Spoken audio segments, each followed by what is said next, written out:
what's up? I am Kat and you are watching Point Boutique's YouTube channel on which we talk about buying and selling fashion. If that sounds like something that is of interest to you, then please like this video and then subscribe. Let's get started.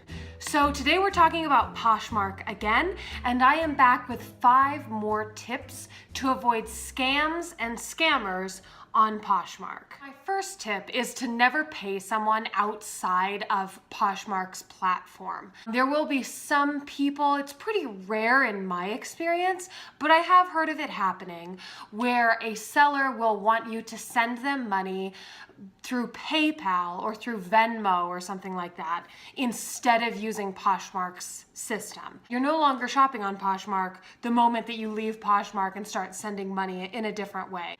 So if you wouldn't trust this person enough to just send them cash in the mail, then you shouldn't be sending them money by PayPal either.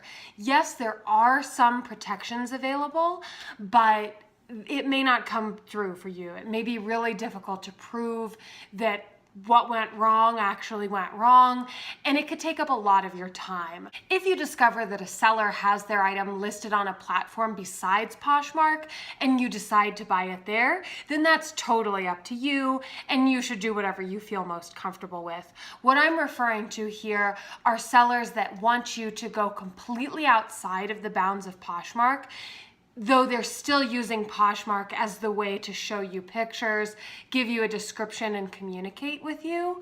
Generally, you shouldn't start communicating with someone off of Poshmark unless it's a really interesting circumstance where you have reason to believe that you can definitely trust that person. My next tip is to be wary of sellers that only have a couple of items. This is not to say that there are not totally legit sellers with just a couple of items. It absolutely happens.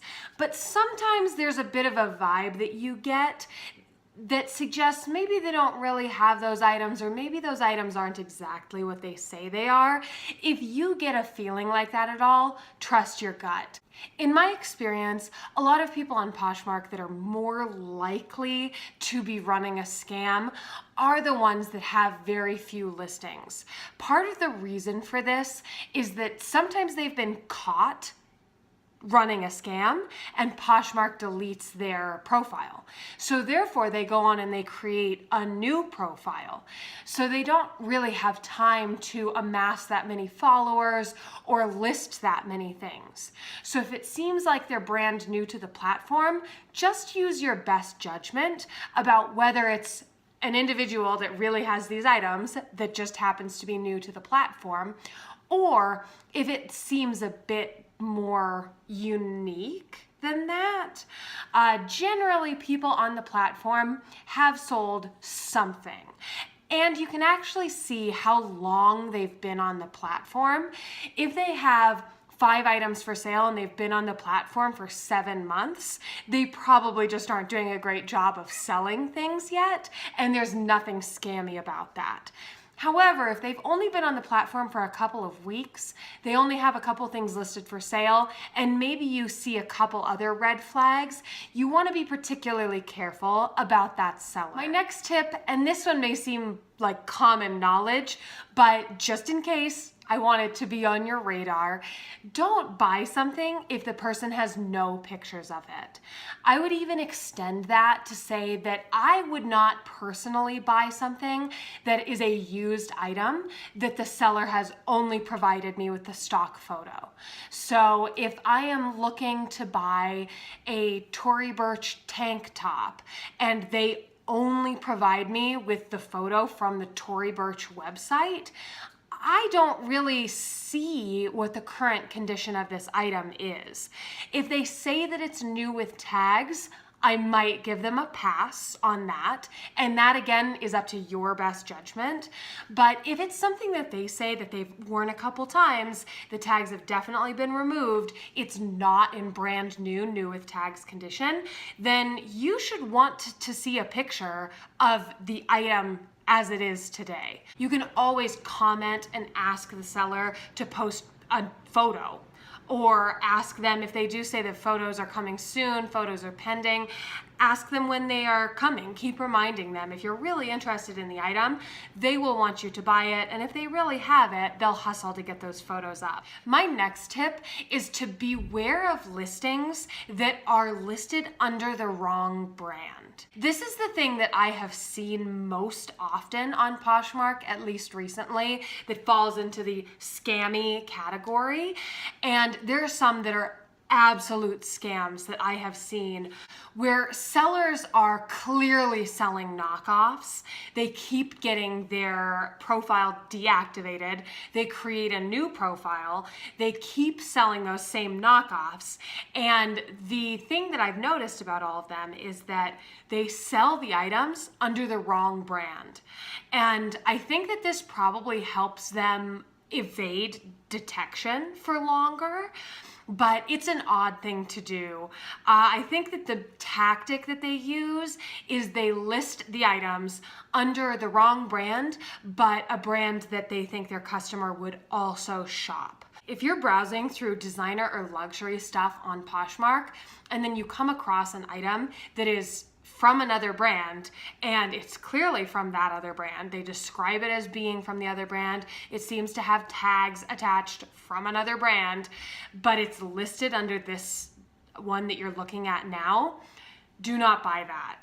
If they are legit and you have asked for that confirmation, then they will generally say, oops, made a mistake, and then they'll correct it. And if you really are interested in it, you've already bookmarked it and you can go and buy it or submit an offer or whatever.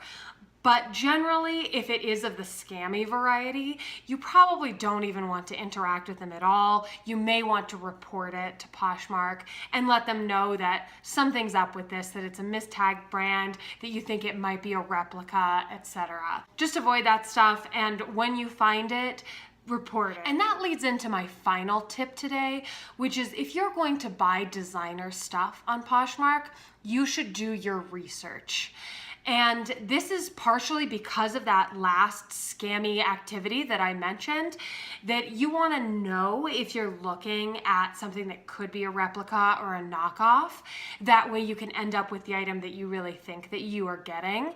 When you are buying something that cannot be returned and comes with a relatively high price tag, you just want to be sure that you really are getting the thing that you think you're getting.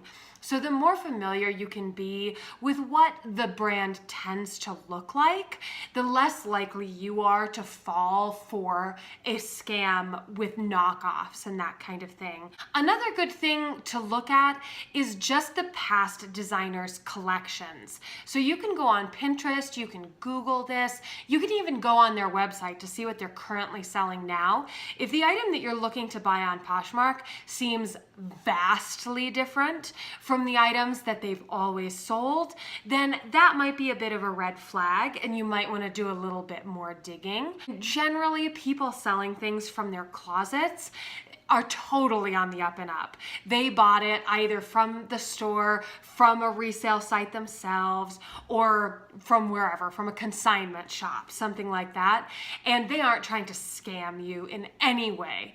It's more the standalone sellers that are only selling a few things or selling a bunch of branded items that are new with tags or something like that. You just want to be a bit more wary of those, which is not to say that those are all scams. That is far from the case. There are lots of legitimate businesses that will get overstock from designer brands and will sell it on the internet. That's totally on the up and up. There are absolutely people that do that. But generally, if someone's doing that, they'll have a larger bulk of inventory. They won't just have 3 items. So that wraps up our video today. Those were 5 more tips to avoid scams on Poshmark. If you've come across any other kinds of scammy behavior on Poshmark, please leave it in the comments below. It will help us all out so that we can have a better Poshmark experience, and I may address it in a future video as well. And if you do comment below, I'll be happy to give you credit in that future video. So do that. That is all for today. We will see you next week. Bye. And as always, if you like cute shoes, check out my boutique over at www.shoppointboutique.com.